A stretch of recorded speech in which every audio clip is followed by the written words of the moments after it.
I'm Luis Uribe, and I was sponsored by the Office of Student Success. This is an overview of connective tissues.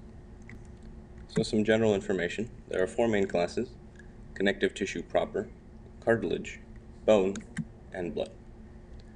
Their functions are to support and bind organs. They also protect organs. They insulate, and in the case of blood, they offer transportation for various nutrients, wastes, and other substances. Common characteristics is they all have developed from a similar mesenchymal tissue. They have varying degrees of vascularity. For example, bone is very vascularized, while cartilage is not. The extracellular matrix is the non-living substance which is responsible for a connective tissue's ability to withstand greater stress from tension, trauma, and abrasion than other types of tissues. The structural elements of connective tissues are the ground substance. This ground substance fills the space between cells and contains the fibers. It's composed of the interstitial fluid, cell adhesion proteins, and proteoglycans. Cell adhesion proteins help keep the connective tissue cells attached to the matrix elements, while the proteoglycans are responsible for making the ground substance more or less viscous.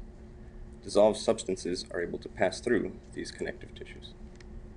There are three types of fibers. Collagen fibers provide high tensile strength, while elastic fibers have a rubber band-like trait.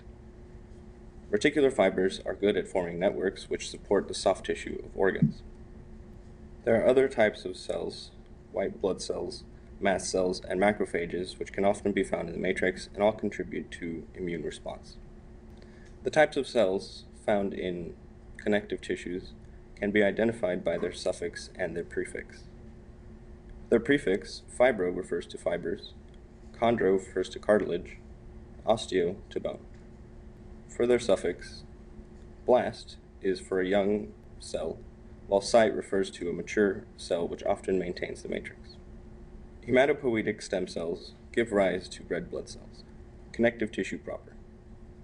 There are two types. We'll start with the loose connective tissue. Areolar, or loose areolar connective tissue, has a gel-like matrix, fibers within, and functions to wrap and cushion organs, conveys tissue fluid, and is found widely distributed under the epithelia of the body. Loose adipose connective tissue, commonly referred to as fat, functions to cushion and insulate, located widely under the skin of the epidermis. The loose reticular connective tissue forms a network of reticular fibers which is responsible for the soft skeleton that supports other cells found in lymph nodes, bone marrow, and spleen. Dense connective tissues, or fibrous connective tissues. Dense regular connective tissues primarily composed of collagen fibers running parallel. It functions to attach muscles to bone or to muscles, withstands great tensile strength when the pulling force is applied in the same direction the fibers run.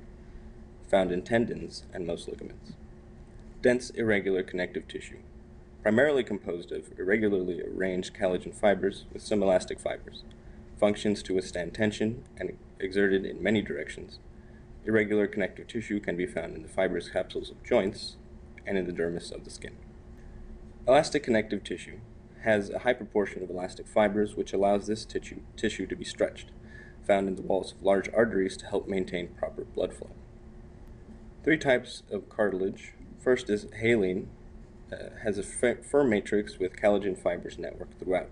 Chondroblasts secrete matrix and can be found as mature chondrocytes in lacuna. It functions to support and reinforce, is able to cushion and resist compressive stress, forms the majority of the embryonic skeleton, and is found on articulating surfaces of long bones, cartilages, ribs, trachea, and the nose. Elastic. Same firm matrix as hyaline cartilage, but with more elastic fibers, allows for great flexibility while maintaining its shape. Best example is the ear. Fibrocartilage. Less firm matrix than hyaline cartilage and has many thick collagen fibers. It works as a shock absorber to reduce compressive stress found between the vertebral discs. Bone or osseous tissue.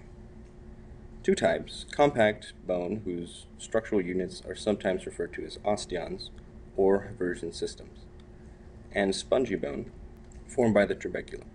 The red and yellow bone marrow is contained within this trabecula.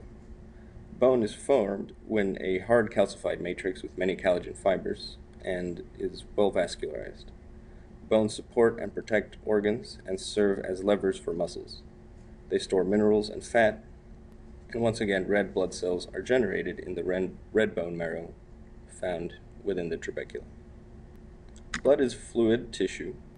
Red and white blood cells float in a plasma matrix, and it functions to transport nutrients, wastes, and other substances around the body, contained within the blood cells. Blood vessels. I'm Luis Uribe, and I was sponsored by the Office of Student Success.